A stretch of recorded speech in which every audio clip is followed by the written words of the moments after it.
a few people to join us.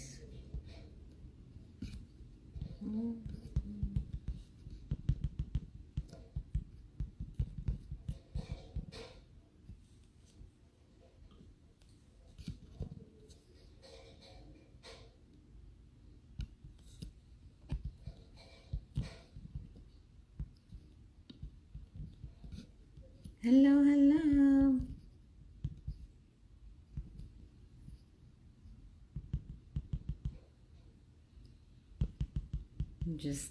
I always have a hard time pinning the comment. um, all right, welcome everybody. Getting more people in here.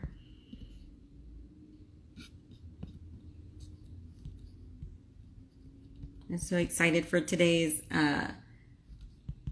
talk with Sheela from OT Bay Area.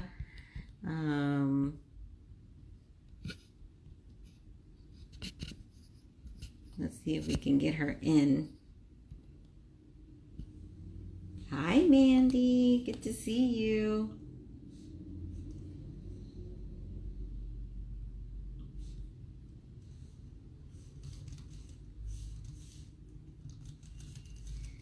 Let's see if we can get her in here. Hello, everyone. Hi, brother. Oh, there she is.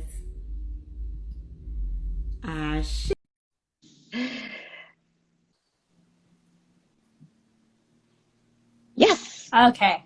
That took a little while. I was like, what button do I push? I couldn't see anything and something just popped up. Oh my gosh. My struggles with Instagram are real. I have, it's been it's a really good learning curve. I had no idea this is how it So, works. I was like, do you FaceTime? I still don't really get it. So, well, we're learning together. We're getting a few people joining in. But thank you all. I'm sure we'll get more people as we start talking. But thank you so much, Sheila, for taking the time and speaking with us today. We're talking all things OT, mental health, and it's your area of specialty or practice currently. And I can't wait to hear what you have to say. yeah. But before we get started, I don't know if you knew this or not. I do this with everybody. It's time for Tres en 30. Okay. So it's 3 questions, 30 seconds. You have to try to answer them in less than 30 seconds. Okay. It's the icebreaker. And because it is Hispanic Heritage Month, we're going to kind of just stick with that theme for these questions. Okay. Okay, you ready? Yeah. Okay. Let me get my stopwatch. I know. I don't know why I always get anxious. Are you gonna test my knowledge? Maybe. Uh-oh. Okay, first question. Name a Latin American dish. My dad loves chile rellenos.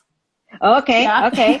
Name a Latino or Latina OT that you know of. Well, I recently started following the Latina OT. And you, Yay! right? You're Okay. Afro-Latina, so Yes. Alondra. Okay. Say 3 things in Spanish. Anything. Hola, ¿cómo estás? Muy bien.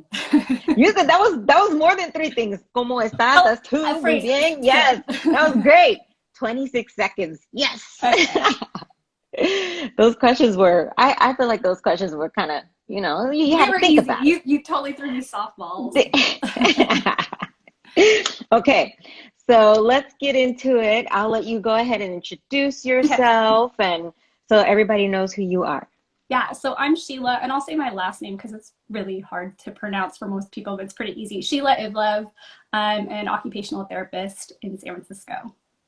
Okay, so your current area of practice is mental health. Yep.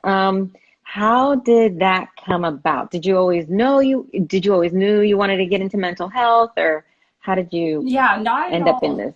I'll be honest with you, I didn't even really know about OT until I decided to apply to OT school.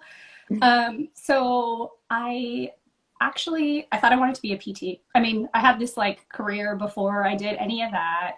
Yeah. And I wasn't happy. I was working in corporate. And so I was like, okay, I want to do something different. I want to help people, but I also want to like make a living. Living in San Francisco, Hmm. you have to afford to live here.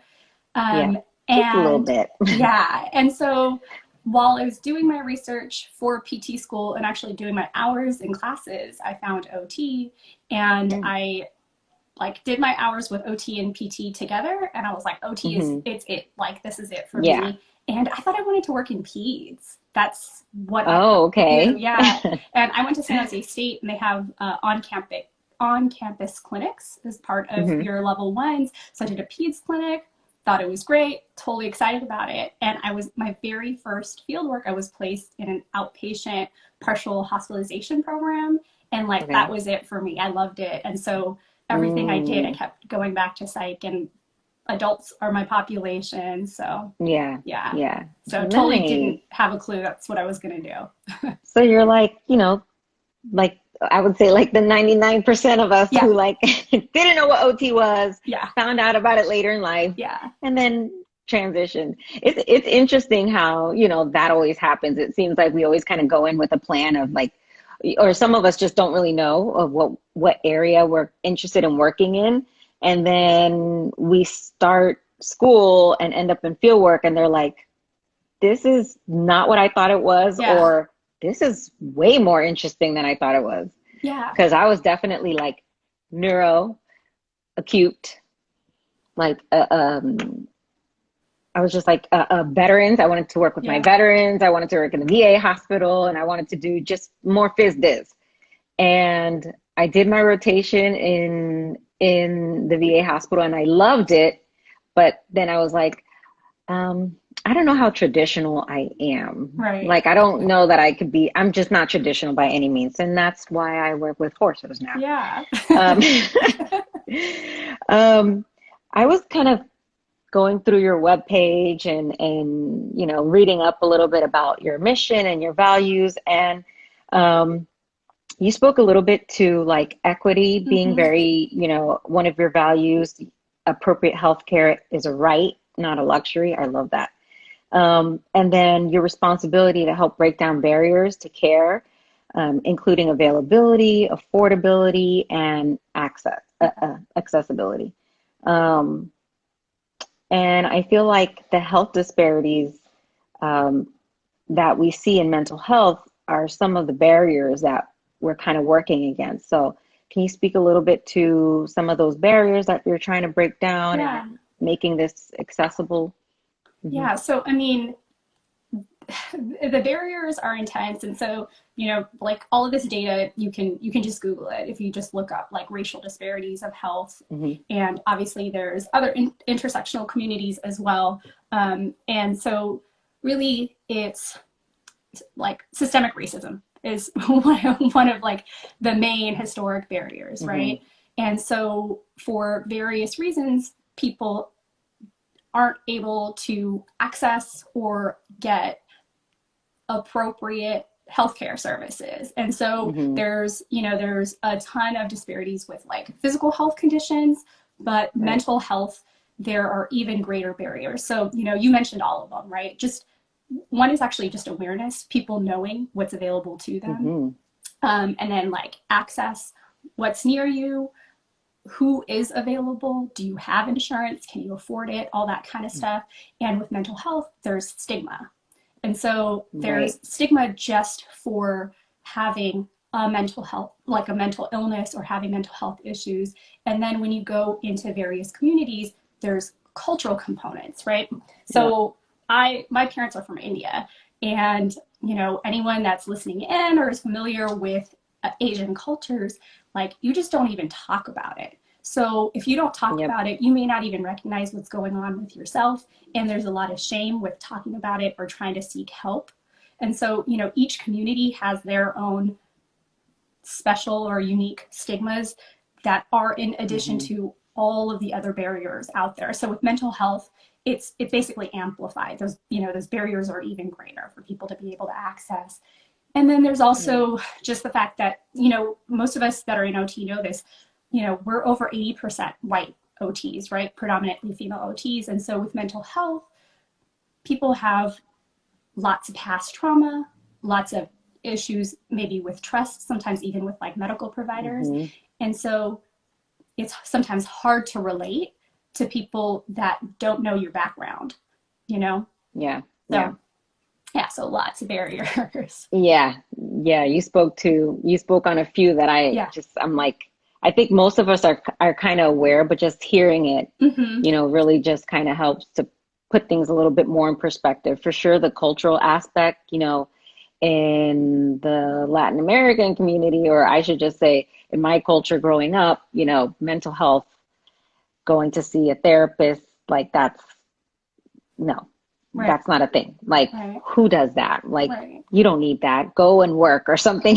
Yeah. Or pray, or right? yeah, go, go to church, go Yeah. pray, you go do something. Right. But then also, I think you spoke to a huge piece of the oh my goodness, I'm losing my thought process here, but like the imbalance of the ratio of the healthcare Mm-hmm. providers being a familiar race or ethnicity to the people that we're serving. And I feel like the health disparities is a huge component to that. We already don't have as many that are accessing mental health Right. services for whatever reason.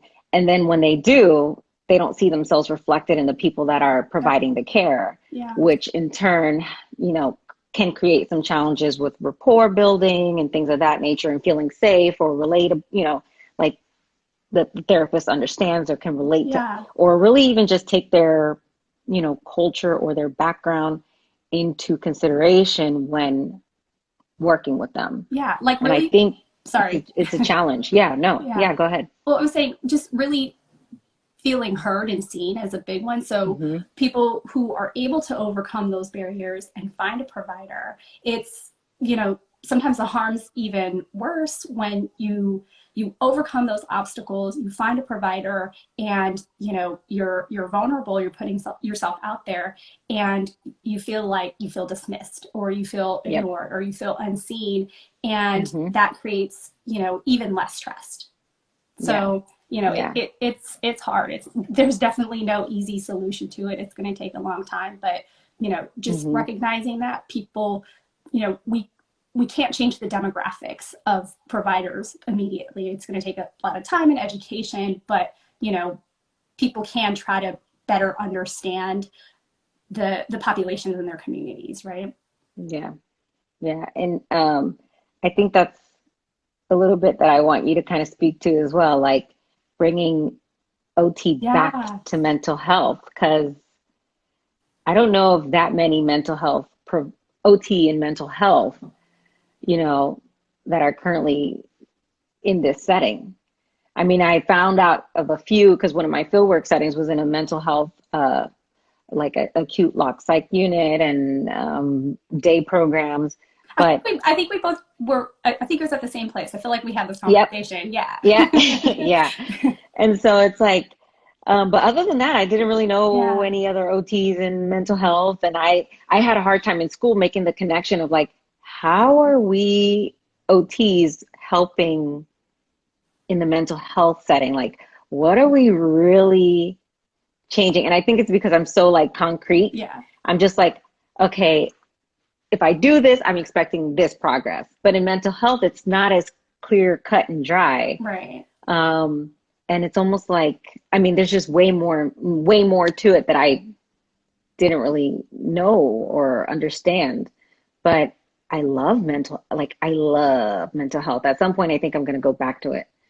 But what do you think? I know you said that it's going to take a while, but what do you think are some ways that we can help to promote or bring more awareness to advocating for OTs to consider mental health? Yeah. Well, just like I want to just say everything that you said. You are not the only one. So Yeah. when I started my own practice, I've worked for basically hospitals, clinics. I worked for San Jose State, and so everybody knew what mental health was, right? The Mm-hmm. everyone was being referred to those services. So that awareness factor wasn't really an issue. Wasn't really concerned with access because clients were already there, right? And so when I went out on my own, I'm finding all these people, including OTs, that have no idea what I do. And I'll be honest with you, I've gotten into arguments with a few OTs because they're like, that's not our scope. Like, we need to stick to our scope. And I'm like, go back to the stuff we learned in OT school, right? Learning about history and moral treatment and what we did during and after World War II. So even if, you know, you're saying you want to go back to mental health one day, I promise that you and anyone else who is an OT is actually working in mental health, maybe just not officially, right? So there's a statistic, like 1 in 5 people have a mental health diagnosis, and everybody has mental health. So if you're treating the person, you are treating their mental health because everybody has it, right? Right. So, you know, I think it might be a little bit of not just education, but kind of like flipping your lens and recognizing what you're actually doing with the person. So mental health's really not that complicated. I think some people get a little scared, honestly, to think about if they are going to be working on like a locked unit, but you're just working with people. So it's not scary. It's not complicated. They're just people, and they are experiencing a psychiatric crisis at the moment, right? So everything that we do as OTs, addressing occupations and engaging in occupations, that's all you're doing in mental health. However, the people that you're working with might have a mental illness. They might be on psychiatric medication, and they're seeing different providers like psychiatrists and psychologists that maybe in other settings they might not be working with. That's really the only difference, but the occupations are the same because they're humans, right? Yeah.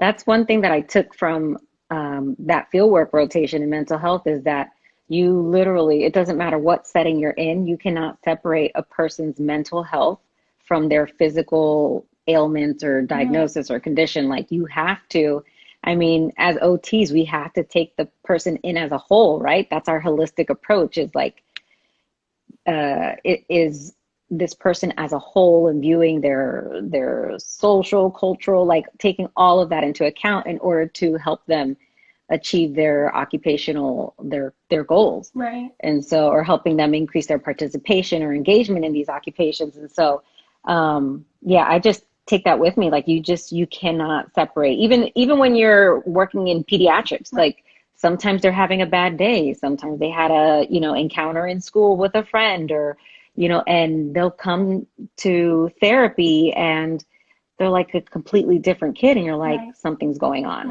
and so, you just can't separate a person's mental health from their therapy. Right. Someone said, it says Zarina Said, I hope I'm saying that right. Culture and stigma so closely related, constrained healthcare systems that don't fully acknowledge the mental illness burden on the population further contribute to the problem that's systemic, which I think is what you were speaking to as well. Yeah, it's so true. And I mean, I don't want to get too much into history, but, if you go back to the Reagan era, we deinstitutionalized, and there's nothing wrong with that, right? We don't want to keep people locked up, but the promise to follow through with community access didn't happen. And where we're at right now, for a lot of people, they don't think it's their problem. We're still not investing in mental health the way that we should be. And so I believe, like, the latest data from AOTA, there are 2% of OTs that practice in mental health settings.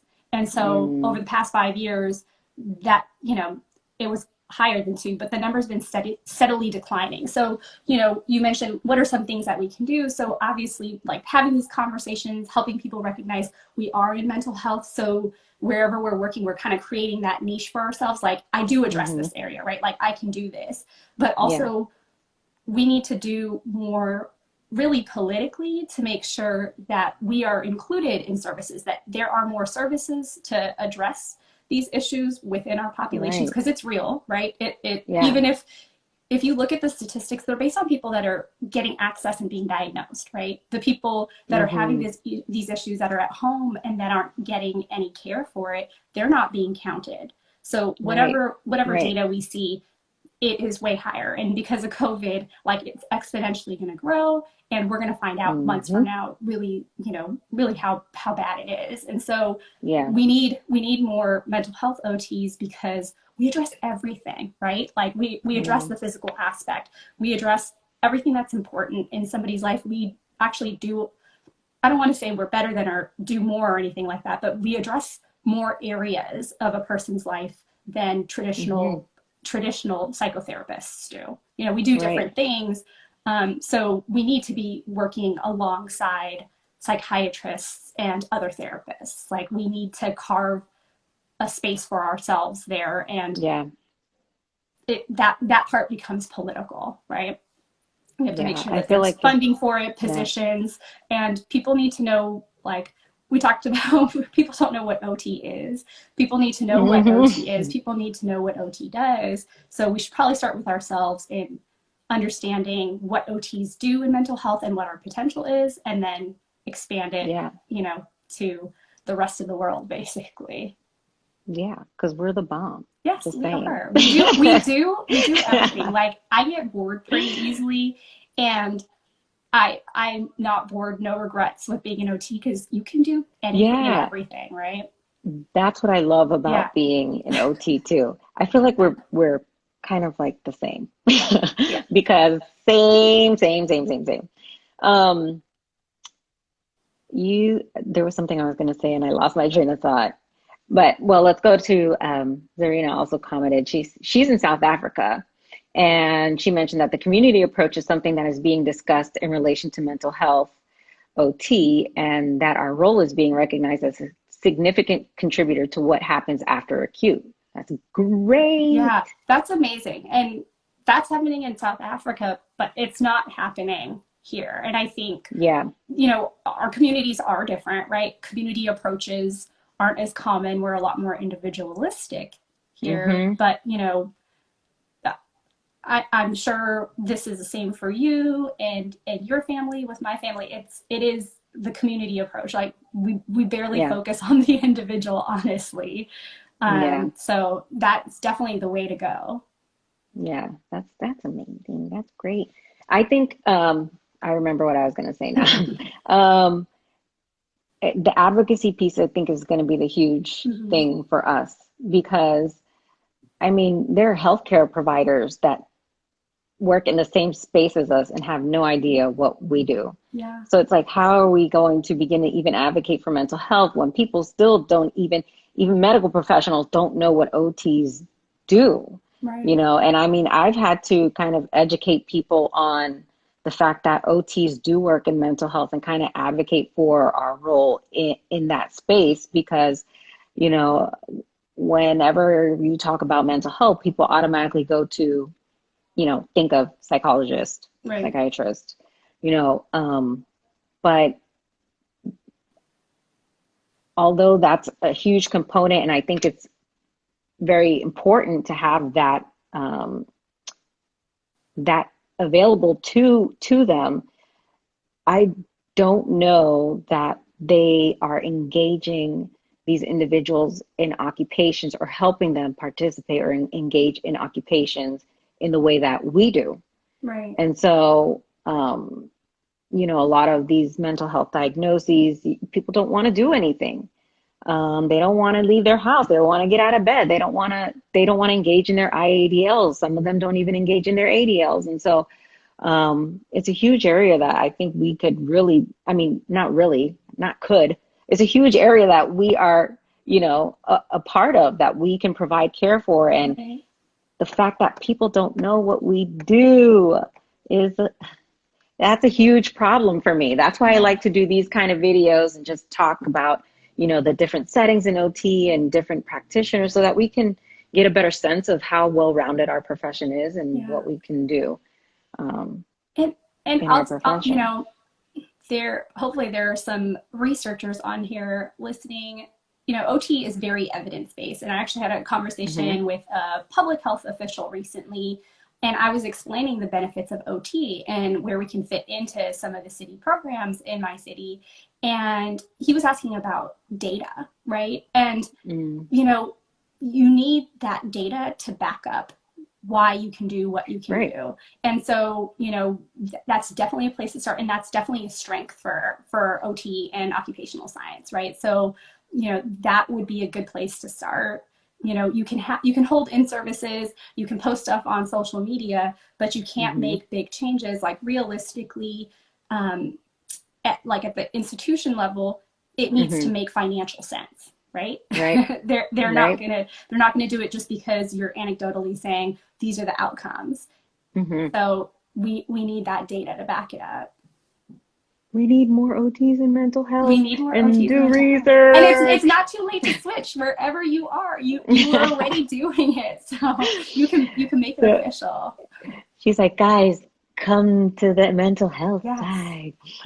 Oh, Jeff, we're like oh, go ahead. everywhere else, we're like the favorite providers, right? Everybody loves Um, OT. I'm just saying they kind of do. Yeah, yeah, They kind of do. yeah. Jess um, asked, how can we involve ourselves in more community centers? Um, so her staff there see the value of OT in their setting, LGBT community centers, etc. They want us on board, but what steps can we take to Yeah. push in and get OT positions created? Well, so the position thing is a lot harder because it boils down to money, right? And so Mm-hmm. depending on where you're working, the services have to be reimbursed. And so Mm-hmm. that's where it gets complicated. But there are definitely creative ways of doing it in some community centers. A lot of OTs act as case managers, or they're billed for something different than necessarily occupational therapy services. So Mm-hmm. it's that reimbursement part that gets really complicated. I talked a little bit about getting political. You know, Mm-hmm. that's where we really have to be involved with our governing bodies, or at the state or federal level, so that we can make sure that OT is being funded, right? Yeah. There are lots of cuts happening that are, hitting our personal wallets, the Yeah. all the reimbursement stuff, especially with Medicare. But I think if you can just get in and show the value, like what I do is I reach out to local community facilities, and I offer to talk to them, offer in services. I do free groups. I actually have a free relaxation group that I'm doing tomorrow, just open to the community What just time? I'm like, because. what time? It's at 10 a.m. I'll send it to you. But so I do a lot of outreach on my own just because I like doing it. Hmm. And it's different, right? Just is different than your day to day. And so just letting people know what OT is, letting them know what the value is, so that you're kind of starting these relationships, so Right. that if a position does open up, if they do have funding, some of these programs are funded, like they're nonprofits. So they might not necessarily need reimbursement if there's a budget. So if Right. you form these relationships, they know what you do, then they can think of you as they're expanding. With your expertise, you can maybe like get on boards. I don't even know how many local You're on a committees. you're Yeah, busy lady. yeah, I'm pretty busy, but that's kind of how I operate. I'm a great OT because like I'm all over the place and I have to keep busy all the time. But you can just start with whatever your passion is, whatever population you're really interested in working with, and that you think you can make a difference with, and you're aware that there are really no OTs doing this, at least in my community. Reach out to that one place and just talk to them. Usually people will make time if you're explaining your value, right? So Yeah. anyone that I've had a conversation with that's able to make decisions, that doesn't know what OT does, is like blown away by what we do, right? Yeah. So Yeah. I don't think it's that complicated. Yeah. And then all of a sudden they're like, you know what? I have a great, I think you would be great for this or Yeah, that or that. And then yeah, you're like, exactly. mm-hmm, So just like yes. establishing that relationship and letting them know what we do, with like just Yeah. like I just want to have a conversation. Do you have this kind of service? And they're like, no, like this is what we do fills a lot of gaps, right? So Yeah, I'm curious to know if anyone in here that's watching, how many of you guys like go out and do any in-service, or not go out, but provide any in-service or do any education around OT, and what it is that we do. I'm just curious. Um, so you have your own practice, and I'm curious to know. Um, how that came about. What made you, Yeah. I mean, because you're an entrepreneur, so it's like how did that come about? What made you take that leap of, faith and going into entrepreneurship? So I there were a lot of things. So, I worked for institutions, right? Mm-hmm. I worked for bigger systems like healthcare systems, hospitals, and there was just a lot of stuff that as an OT I thought was important, but Mm-hmm.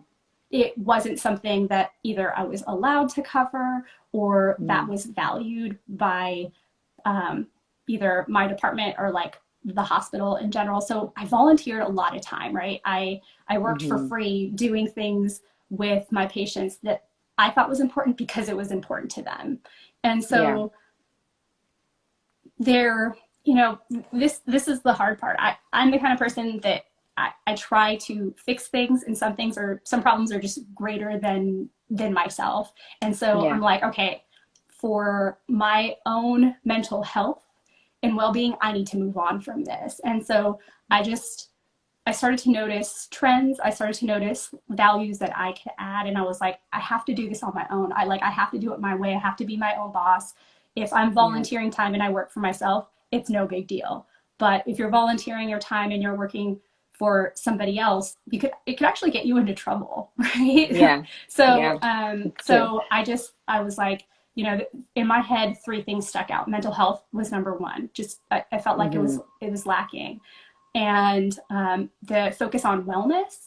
So, not just, okay, you have a diagnosis and you're at this point where we have to address these issues, otherwise, it's going to significantly interfere with your life. Like, let's Mm-hmm. take it back and maybe you don't even need a diagnosis to get support, right? Mm-hmm. And so I was only working with people who had conditions that could be reimbursed. And I'm like, OT can do greater good in the community for any and everybody, right? Right. You don't have Right. to have a diagnosable condition, or it doesn't need to get to the point where you are in the hospital and you can't even go home, right? Right. And then another piece that was really important to me was advocacy. Feel like the healthcare Mm-hmm. system is so complicated. And I worked for the VA, and there was a lot that I could do at the VA. I worked with people in their homes. I worked with people until they Mm-hmm. died. And even after they died, I still had some contact with the family members. And so you don't get Mm-hmm. to do that anywhere else. Yeah. I helped veterans get grants. I helped like Mm-hmm. basically refurbish the whole house, like home modifications, so that they could live the rest of their lives at home and not end up Yeah. in some type of facility because they need a lot more care. So Right. there were just all these pieces that I was like, okay, these three things are the most important things to me, at least. I think if I can address those things, then I'm going to be happy, and I think I'm going to be serving people, the best way that I can for their well being. Right. So Okay. it was like I have to do this. Yeah. So how long have you had your practice for? So I've been working like part time here and there, just kind of consulting, and so I went all in Hmm. this year. I was like, I'm not going to have any other jobs. This is what I'm Mm. going to do. Like, this is it. I'm going all in. So I started this year, and then the pandemic hit. Oh my gosh, Yeah. of course. Yeah, of course. I mean, that happened to Of all of us, course. right? Oh man. It sounds pretty cool. I'm curious to know what your thoughts are for anyone that's thinking about starting their own Yeah. business, just being an entrepreneur. Any advice for that Yes. for So I waited probably almost 10 years into my career. You don't hmm have to wait that long. The truth is, I doubted my abilities for a little bit. And then I Mm-hmm. started teaching, and I ran a like standalone OT mental health clinic, and I did it by myself with no other providers and no other support. And I'm like, what makes me think I can't do this on my Yeah. own? So, Yeah. I'd say just start before you think you're ready, Mm. because you don't have to work full time, you don't have to even work part time. You can just see a client here and there and just Yeah. see if that's something you want to do. You can do it without spending a lot of money, so for people that aren't sure, and you have to pay the bills, right? Most of us have, we have Yeah. to work, right? So just start something on the side and figure out what you want to do, what you like, what you don't like. So my advice is, like, start way before you think you're ready to start. That is really good advice. I think you're the first person that I've ever heard like say that. Yeah, So look, Trisha's like, Trisha's like, great advice, yeah, jump in. It's exactly. giving me like goosebumps. I'm like, ooh, I know. I'm gonna start my own practice. Because I don't work with, but I am connected to a lot of OT entrepreneurs, and people Hmm. don't realize it is lucrative. You can make a lot of money if you're good at what you do. People need Hmm. OT in their life. And Yeah. I mentioned the barriers before. So if you have your own business, you could choose how you want to provide those services, Yeah. and I know I'm helping eliminate a lot of barriers for people. So you could do the same and Yeah. actually get paid for it. So, you Yeah. know, Tying your passion. Someone says passion fuels the risk. yeah, because I it's worth it. agree. Yeah. Yeah. Oh, I'm so motivated now. I can't It's wait. telling you to start your own practice. It's coming, Jess. Don't you worry. Um, okay, let me see. There was something else I was going to ask about your practice, and I just got so caught up because now I'm all like excited. I know. Um, do you use, I mean, I just started a PhD program at Texas Women's University, and I'm not even going to pretend like I know all about occupational adaptation, but that's one of the theories that was started by an educator at that school, and it's kind of what they kind of teach us, and I'm like falling in love with that framework because it's just so holistic, and I Mhm. can see it integrated in your approach, and just in really almost any approach. I don't know if you guys know of the occupational adaptation, but it's pretty cool. And I'm like, I need to integrate this on like in a real way, because I think I naturally do some of that with the people that I see now.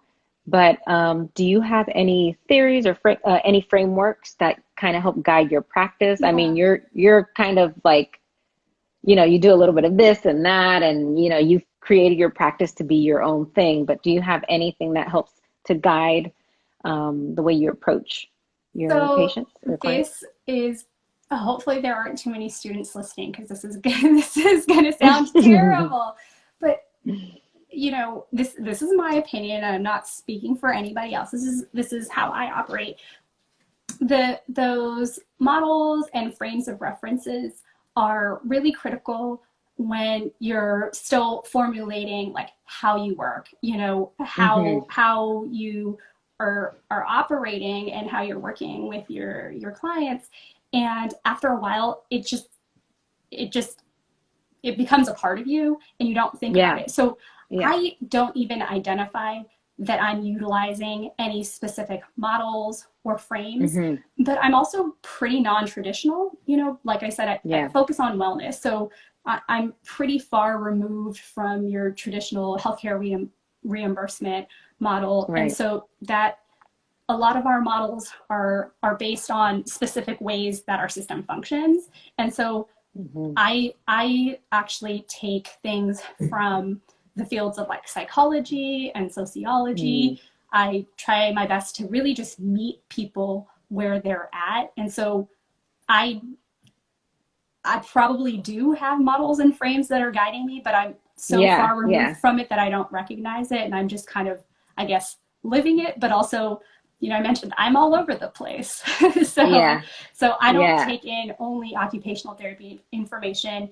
And honestly, sometimes it's really not traditional OT that I'm practicing at all, Right. because there isn't that much like research and data and evidence-based stuff out there in our field with what I can use in my practice. Yeah. I think, yeah, what Zarina said is that we end up drawing from various frameworks intuitively without even Yeah, realizing it. Like, yeah, yeah, and it's true. It's not, I mean, not that it completely guides our way of functioning, but there are things that we pull in from different frameworks and naturally end up putting yeah. it into our practice without even noticing it. I think Um, when you're a student or earlier in your career, those models and frameworks, they're almost like checklists. You're like, did I do this? Did I remember this? So that mhm, you are trying to cover all the bases and make sure you're not leaving something important behind. And right. and then you just kind of you get used to it, and you pick and choose what seems to work with the populations that you're working with, and what Yeah. seems the most valuable. Yeah, Trish said, live your framework, build it intuitively, then create your own. And she said, Abraham does an amazing job of helping entrepreneurs build their own. Oh, Who is that? I'm gonna have to yeah, I figure know. who is I'm gonna look that that? person up too. I'm all writing it down. Oh my goodness. So, oop, I'm about to drop my phone here. Um, how um, do you currently take fieldwork students in your practice? So I've had a few things happen in the past couple months where I am grateful that I have my own practice because I have some flexibility where I Hmm. haven't been able to work full time. I think I told you my mom had a stroke, Yeah. so you know my parents live nearby. Culturally and just with how close I am with my family, I was doing everything. So I did recently take on a pre-OT student because when we're Mm, talking about disparities, we're talking about lack of diversity in our field. With the pandemic, a lot of students are having trouble getting their hours in so that they yeah. can apply to school, to OT programs. And so I took a pre-OT student because that's the least amount of time commitment. So I'm Hmm. thinking there are a few things that I'm doing that aren't necessarily OT. They're a little more like public health, public policy related. Hmm. And I might be taking on maybe a capstone student because it's not necessarily with the pandemic. It's a lot harder to do the Yeah. one-on-ones. I'm doing everything virtually, and especially with mental health, I haven't even asked any of my clients. I drew the line that I don't think it's appropriate to bring somebody new into a session virtually. It's Yeah. different if it's Yeah. in person, but Yeah. you know, I want I want that trust to be continue to be built. I want them to feel comfortable without, people might say yes, but really it's going to Hmm. affect their ability to be open, Right. and it Right. might affect their comfort level. So I'm thinking of actually starting with a doctoral student, and then eventually I would like to, but where I'm at right now, I can't take on any Yeah. fieldwork students because I'm not going to be Yeah. able to help them get all their hours in. Yeah. And COVID, Yeah, you need to go away. I'm yeah. But so over my it. plans are I'm hopeful that I can do something soonish. Probably soonish means next year, where I can get students to get their hours and also help meet the needs of people that aren't receiving OT mental health services. So I would like to create something like a program where students are getting mental health, like for real mental health hours, Yeah. Yeah. and they're also filling a need that doesn't exist. So Yeah. Um, oh my gosh, I keep losing my train of thought because I get so like into the conversation. Um, do you do any presentations at conferences? Because I know yeah, advocating is a big piece and education, educating educating is a big piece. So just curious if you do any, because I imagine that's a great way to kind of yeah. promote what it is that we do in our profession. I'm Um, presenting at OTAC, but okay.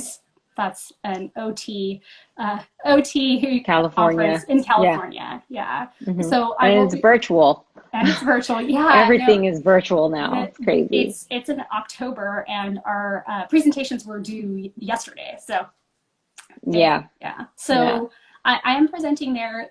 I would say I probably haven't really done too much of that. I have conversations. I'm the kind of person that will randomly reach out to people and be like, "Hey, can I talk to you about this?" Yeah. So Yeah. I had definitely have had plenty of like phone and Zoom conversations, Hmm. and email dialogue, but I haven't done anything formal. So Yeah. something to Because I think feel about. like I feel like your practice and what you're doing within your practice, I feel like is definitely worth like educating people on and bringing awareness to because it's needed. Yeah. And I feel like people will be like, oh, I didn't think of it this way. And get some little things start turning in Yeah. people and And for opening me, I their mean, eyes. I'm open to different ways, but I mentioned I'm on various committees that have nothing to do with Yeah. occupational therapy, some mental health, some public policy related. And so that's Hmm. where I bring OT in and talk about like our perspective, our value, and Yeah. hopefully try to include like this is at that program level, right? I'm trying to get Yeah. OT in like city and state levels so that there are positions and fundings. And so like if you not everyone can do this, but if you insert yourself early on when programs are being developed, then they can Yeah. earmark Yep. money for those positions, right? Yeah. Versus Yep. something already being developed and the budget being fully allocated and then saying, oh, we need Right. an OT. It's a lot harder to do. Right. That's super Oh, smart. You're so smart. Um, well, that's my sister. I was Don't gonna pay say, I attention think to that's her, your guys. sister. That's my sister. She's over there. That's my sissy. Yeah. Shout out Agnes. Who doesn't love a cheerleader, right? And my siblings, yeah, they will definitely shine the light, will they? That's awesome. Any final advice for anyone considering mental health or cons considering starting their practice in mental health, a practice in mental health? Any final advice? Um, I would say again, you know, people often want to have like X amount of experience or classes. I think just Hmm. think about if that's something you want to do, just set your mind to I'm gonna do it and then fill it in. I don't know how many OTs that I've spoken to, especially during the pandemic, people are pivoting, right? And Yeah, so I've given my advice and I think most of us already have the skill and we can always build on it, but there are certain yeah, values that we can already add regardless of what your experience is. So it's kind of what I already said, like just go for it. yeah. Just do it. Just do Yes. it. Like, don't worry about I have I'm to gonna do start my this and this. practice Yeah, I don't tomorrow. have to do this and this first. Like, this is what I want to do. Okay, so like set your mind to I'm gonna do it and then start reaching out to people. It's like Yeah. with businesses. Should have done this before. I did all my web stuff after, but like build your website first and then do your business. Mm-hmm. It'll come to you. You hear that, guys? Build your website. Yeah, what is that? From the Create Field of your business. Dreams? Like if you build it, they will come. They will come. Yeah, Yeah. Oh my gosh. I'm making mine. I'm making mine right now. yeah. Well, thank you so much for joining us. I want to try and make sure that I end before we get cut off because Okay. Instagram likes to cut people off. I can't believe an Um, hour went by. pretty much. It's crazy. Oh my goodness. Do you guys have any other questions Oh, I just saw something about before dealing we with leave? stress during school and parenting. Oh, my sister, Yeah. what are some ways to help you deal with stress during school and parenting? I Do mean, you for want to answer? me, Yeah, you're a parent. yeah, I'm just thinking of me. I mean, to be honest, I feel like because of my work environment and where I'm at, I love to decompress and get a lot of stress relief from being around animals. Mm, And so, even though I'm at work, just being around these these beautiful horses. Like, it's just a way for me to kind of like decompress. And then also I kind of set barriers as far as like setting time apart, like I'm going to work on this from this time to this time, and then after this I'm doing nothing, Yeah. and setting that time where I have that free time. And then I kind of get really focused within that time that I have, which allows me to then just relax and do nothing, which is still very hard to do because I don't know how to sit still. But I think kind of carving out some time where you are separating yourself from all of that busy stuff that kind of keeps you stressed, and doing something for yourself, whether it's relaxing, reading a book, taking a nice hot long shower, or watching TV, or meditating. Yeah, that's what I do, Agnes. And I want to add, you mentioned like doing something for yourself. For me, the first thing to start with is just changing your mindset so that you are okay with focusing on yourself, right? If you've heard of Yeah, the it's oxygen mask hard. principle, it's hard, and sometimes culturally as well, it's hard to put yourself first. And just recognizing Hmm. whether it's school or whether you're a parent, if you aren't well, if you're not whole, then you can't give to anybody else, right? Yep, And so yep. just recognizing, like, you know, if you're in school and you haven't slept, how are you going to be able to write that paper or focus on whatever it is? So maybe it's better that you spend a little less time on studying and get the rest that you need, right? Because then you're going to be able Hmm. to give a lot more and learn a lot more. Same thing Yeah, with your kids. If you're focusing on yourself and you're feeling good, then you're going to be able to give way more to your kids or anybody else. yeah, yep. Agnes, take notes. All right. Well, thank you guys so much for joining us today. Thank you so much to you, Sheila, for taking the time and speaking with us. And it means a lot to me. I'm always very humbled by the people that are willing to come and speak. So thank you so much for your time and educating us. And I love this conversation. And I Yeah. am so inspired to like start a practice. You don't even know. I can help you, but yeah, thanks for letting me go on and on and on. I will be reaching out. Okay.